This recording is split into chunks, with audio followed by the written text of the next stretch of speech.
Bonjour à tous et bienvenue sur la nouvelle chaîne du Pandaman. Alors on va parler de tuning, gâteau au chocolat et essentiellement produits vaisselle. Salut à tous et bienvenue pour cette nouvelle vidéo. Aujourd'hui et comme toutes les 2 semaines, on va partir sur un nouveau concept de vidéo. Ouais je sais mais j'ai plein d'idées, j'ai envie de les faire. Est-ce que tu penses vraiment connaître le Japon? Tu vas me casser les couilles longtemps, tu bougeras plus, c'est fini. Et attention, je te parle pas de connaître le Japon comme à travers des reportages, des documentaires ou alors des vidéos YouTube comme les miennes. Je te parle du vrai Japon, ce qui se passe sur le terre-terre, tu vois, sur le sol japonais avec des vrais japonais. En gros, des faits divers. Quand j'étais petit, faits divers, je croyais que c'était des trucs qui s'étaient passés en hiver. Mais en fait, pas du tout. C'est divers comme genre peu importe. Je saurais pas expliquer divers, mais en gros, c'est des trucs différents. Mais je suis sûr que je suis pas tout seul à avoir pensé que faits divers, c'était des trucs qui se passaient en hiver. Mais c'est con parce que sinon, on aurait dit fait d'été pour l'été et j'ai jamais entendu le terme fait d'été. J'étais con quand j'étais gosse. Je crois que ça a pas trop changé d'ailleurs. Et là j'ai eu une idée, je me suis dit pourquoi pas vous raconter 3 faits divers japonais, dont un est complètement fake, et ça va être à vous de deviner lesquels sont vrais et lesquels sont faux.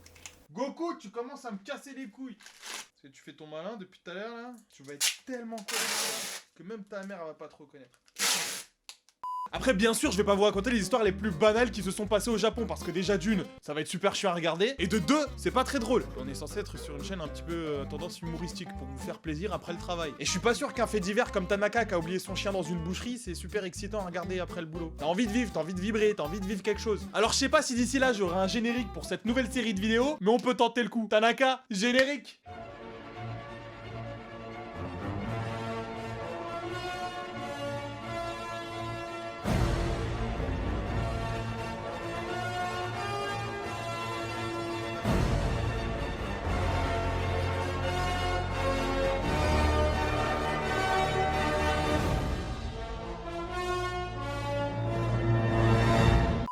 Le premier fait divers, c'est un truc très simple mais qui nous en dit long sur la vieillesse du Japon. Enfin plus particulièrement sur les vieux du Japon. C'est l'histoire d'un vieil homme de 62 ans. Il travaillait dans la ville de Nakagawa à Kyushu. Alors oui, ça peut être bizarre de travailler encore à 60 ans mais au Japon c'est monnaie courante. Je kiffe utiliser cette expression. Il est même pas rare de voir des personnes de 70 ans travailler. Et c'est parfois très étrange parce que des fois les tafs qu'on leur donne c'est un peu bizarre, comme par exemple vigile de supermarché. Ouais, au Japon certains vigiles de supermarché ont dans les 60, 75, 80 000 ans même. Des fois tellement ils sont vieux. Bref, ce vieux monsieur, bon sous tout rapport, avait pris l'habitude d'aller s'acheter un café. Je vais niquer sa mère au tableau, niquer sa mère au tableau. Ce vieil homme de 62 ans avait pris l'habitude tous les matins d'aller s'acheter un café au combini du coin. Les combinis sont de petites supérettes ouverts 24 heures sur 24 et 7 jours sur 7 dans tout le Japon. Les enseignes les plus connues sont bien évidemment le 7-Eleven, Lawson ou encore Family Mart. Et tout y est disponible, nourriture, produits d'entretien, produits pour l'hygiène, boissons, magazines et bien d'autres choses. Et dans ce combini, il est aussi possible d'acheter du café. Alors comme en général il y a assez peu d'employés dans ces combini, ils ont dû trouver un moyen assez rapide pour servir des cafés aux clients. Et le moyen le plus ingénieux et très rapide qu'ils ont trouvé pour faire ça, c'est de vendre aux clients des petits gobelets vides. Tu vas directement à la caisse, tu demandes le gobelet qui correspond à ta boisson. Il y a bien évidemment plusieurs types de boissons, café chaud, café froid, café chaud-froid, café mi-tiède. En vrai, il y a plein de boissons. Et ensuite, une fois que t'as payé ton gobelet, tu vas comme un grand sur la machine, tu appuies sur le bon bouton correspondant et ta boisson va s'écouler avec une effluve aromatisée boisée de café. Je sais pas si c'est boisé, mais en tout cas, ça sent bon le café. Et comme ça, tu as acheté ton café en moins de 3 minutes. C'est assez rapide. Sauf que ce petit monsieur de 62 ans, il en avait dans le ciboulot. Il était plutôt très malin et un peu rapia sur les bords aussi. Tous les matins, il faisait mine d'aller acheter son petit café. Il achetait le gobelet pour le café à 100 yens, que l'équivalent à peu près de 70 centimes. Il se dirigeait ensuite délicatement vers la machine et appuyait sur le bouton café latte à 150 yens. Ouais, il a escroqué les employés pour à peu près 30 centimes. Mais après, bon, chacun ses moyens. Mais un jour, tu te doutes bien que les employés, ils sont pas ils ont vu qu'il y avait un problème, ils ont vu que le vieux monsieur appuyait pas forcément sur le bon bouton. Premier jour d'espionnage, après avoir vendu son gobelet au vieux monsieur, une personne du staff commence à guetter délicatement sur quel bouton la personne va appuyer. Et là, le subterfuge est dévoilé. Il a bien vu que le monsieur appuyait sur le café latte et non sur le café à 100 yens. Et le lendemain, le mec du staff fit mine de ne rien savoir et attendit le vieux monsieur à côté de la machine. Il le prit alors la main dans le sac, appela la police et fit arrêter le vieux monsieur pour 30 centimes.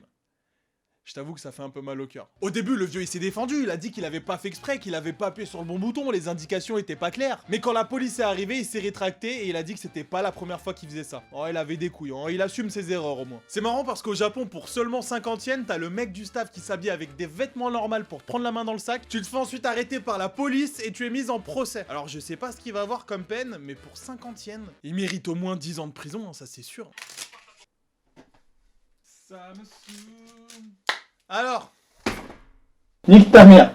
Deuxième histoire et on repart sur un vieux ou plutôt une vieille. C'est l'histoire d'une femme japonaise de 64 ans qui aimait beaucoup les chats. Mais vraiment beaucoup, genre vraiment beaucoup. Une femme japonaise de 64 ans dont je ne citerai pas le nom, aimait énormément les chats et vivait déjà avec plus de 7 d'entre eux. Le problème quand t'as 7 chats c'est que chez toi, bah ça sent pas la rose. Et les voisins se sont plaints, une fois, deux fois, trois fois, écrivant à la copropriété.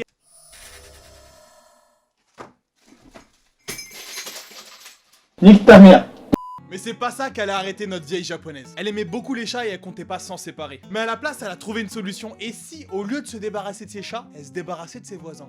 Ouais, c'est pas la première solution qui me serait venue à l'esprit moi non plus. Et comme en France, au Japon aussi, ils ont un jour spécialement pour la fête des voisins. Un jour où tu es censé partager un peu de temps avec ton voisinage, leur offrir des trucs à manger, et tu vois où je veux en venir. Cette vieille dame a préparé des gâteaux traditionnels japonais. Sauf qu'au niveau de la recette, elle a pas vraiment respecté la tradition. En fait, c'est plutôt qu'elle avait rajouté un ingrédient qui n'avait rien à voir à faire dans ce gâteau. La vieille dame s'était procuré un fugu frais. Le fugu est un poisson qui, si il est mal préparé, devient extrêmement toxique. Il provoque même toujours des cas de décès chaque année au Japon. En effet, les organes internes du fugu possèdent de la tétrodoxine. Et cette vieille dame, elle avait pas forcément l'intention de faire des gâteaux traditionnels au goût de poisson. Non, en fait, elle a juste utilisé les organes internes du poisson pour pouvoir utiliser la tétrodoxine.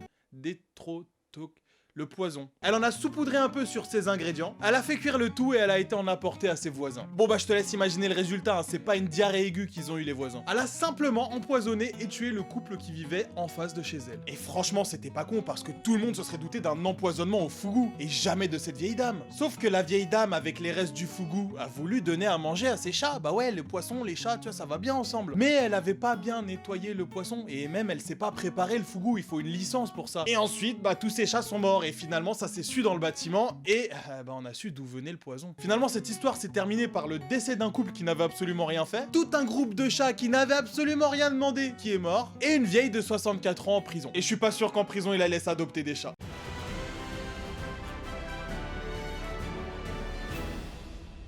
Pour ce fait divers numéro 3, on va partir dans le hardcore. Alors si jamais tu es une âme sensible ou tu as moins de 8 ans, quitte cette vidéo. Après, normalement ça va. C'est l'histoire d'un japonais de 22 ans qui en fait ne se définissait plus trop comme un homme. Tu vois, quand on lui a parlé du concept de la non-binarité, bah lui il a tout pris au pied de la lettre. Et dans sa tête, il s'est dit, mais les gars, attendez, moi je suis ni un homme, ni une femme. Ah bah faut que je me coupe la bite. Je sais pas pourquoi il a fait ça, en tout cas il l'a fait. Après je juge pas les gens qui se coupent la bite, y a aucun souci. Mais la faites pas manger aux autres! Le mec s'est dit, attendez, je vais me faire couper la bite. Mais autant que ça serve à quelque chose. Avec tous les gens qui meurent de faim dans le monde, etc. Et si j'apportais ma petite contribution et je nourrissais les gens avec ma bite? Je vous jure, c'est une histoire vraie. Ou pas, c'est à vous de choisir dans les commentaires. En fait, après l'opération où ils lui ont coupé les parties génitales, il a gardé ça au frais dans son congélo à côté des steaks hachés. C'est tout à fait normal. Je veux dire, qui n'a pas un sgeg dans son frigo? À la base, il avait pour objectif de vendre cette petite partie de lui-même sur internet, mais finalement, il a eu une autre idée. Et si j'organisais un dîner-spectacle avec un piano, une chanteuse, et je vais cuisiner ma bite? Il a alors mis en vente 5 places à 160 $ l'unité pour que les gens assistent à un dîner-spectacle tout en mangeant son sexe qu'il aurait cuisiné lui-même. Je sais pas c'est quoi le plus bizarre, le mec qui a eu l'idée de faire ça ou les 5 personnes qui ont acheté les 5 places. Je veux dire, c'est incroyable. À quel moment tu te dis, tiens, et si j'allais à un dîner spectacle où on allait manger de la tub? Et qu'en plus, le chef qui cuisine la tub, eh ben c'est sa tub à lui. Le monde part en couille, moi je vous le dis. Eh chérie, ça te dit qu'on sorte ce soir? Je vois qu'il y a 5 places pour un dîner spectacle. Oh, et en plus, le menu est impressionnant. Ça te dit de manger de la tub? Alors c'est pas tout parce qu'on peut se dire que forcément 5 personnes c'est facile à trouver, il y a forcément des fous au Japon. Sauf que là il s'agit pas seulement de 5 personnes. Seulement 5 personnes ont mangé des parties de son sexe, mais il y avait 70 invités qui ont participé à ce dîner spectacle. Bon eux ils ont pas eu la chance de manger de la tub, hein, ils ont simplement mangé du crocodile et du bœuf. C'est vrai que comparé à un plat de bite, c'est un peu fade, tu vois. Je sais pas combien j'ai dit le mot bite dans cette vidéo, mais si elle est pas censurée au moins de 18 ans... Merci YouTube. Mais le plus drôle dans tout ça, c'est la réaction des gens qui ont mangé cette partie peu commune d'un être humain peu commun. En fait, non, c'est personne fait ça. Parce que le cannibalisme, c'est interdit dans presque tous les pays du monde. Apparemment, ce plat de sgeg aurait été un peu trop cuit. D'après les clients, c'était assez fade et caoutchouteux. Ça fait cher 160 $ pour manger un morceau de plastique. Bien évidemment, certaines personnes ont eu vent de cette histoire vu que le mec avait posté l'annonce aussi sur Twitter. C'est une pub assez improbable. Qui est chaud pour un dîner? Il y aura un pianiste et une chanteuse. Et le plat principal, ça sera ma bite. C'est sûr, avec ça, je vais être en top tweet. Mais finalement, la police qui a été contactée par rapport à cet événement n'a absolument rien pu faire. Parce que malgré que cette personne ait organisé quelque chose d'assez insolite, et on peut dire que c'était un repas cannibale un peu, eh bien au Japon, il n'a enfreint absolument aucune règle. C'est bizarre. C'est même moi, je suis étonné. Il a fait signer avant le repas une décharge à tous les clients, comme quoi il était responsable d'absolument rien si un problème arrivait après l'ingestion d'une partie de lui-même. Je pense qu'à un moment, si tu manges une partie du corps de quelqu'un, il est un peu responsable si t'as la chiasse après, mais bon, ça reste que mon point de vue. On en a maintenant fini pour ces 3 anecdotes. N'oublie pas dans les commentaires, tu dois deviner laquelle de ces 3 anecdotes est complètement fausse. J'espère que ce nouveau concept de vidéo beaucoup plus léger vous plaira. En tout cas, moi ça me plaît, j'aime bien raconter des histoires et surtout en inventer. Si ça te plaît, n'oublie pas de mettre un pouce bleu. Tu peux aussi partager la vidéo et vois si tes amis savent laquelle des 3 histoires est fausse. Si on arrive à avoir 10 000 pouces bleus, bon bah je vous fais un autre épisode très rapidement. Comme ça, moi je sais que vous aimez, je sais que ça va faire des vues, je sais que ça va me rapporter de l'argent. Et ça c'est bien, on va pas se mentir, c'est quand même plutôt bien. Récemment, j'ai commencé à faire des lives sur Twitch du lundi au vendredi, je te mets le lien dans la description. Viens nous voir, on va rigoler ensemble. Tu peux aussi me suivre sur Insta, j'y poste de plus en plus de vidéos et de plus en plus de photos et on est de plus en plus nombreux et ça fait plaisir. Abonne-toi à la chaîne, c'est très important et active les notifications si tu ne veux rater aucune vidéo. Et je te dis à samedi prochain pour une nouvelle vidéo. Peace.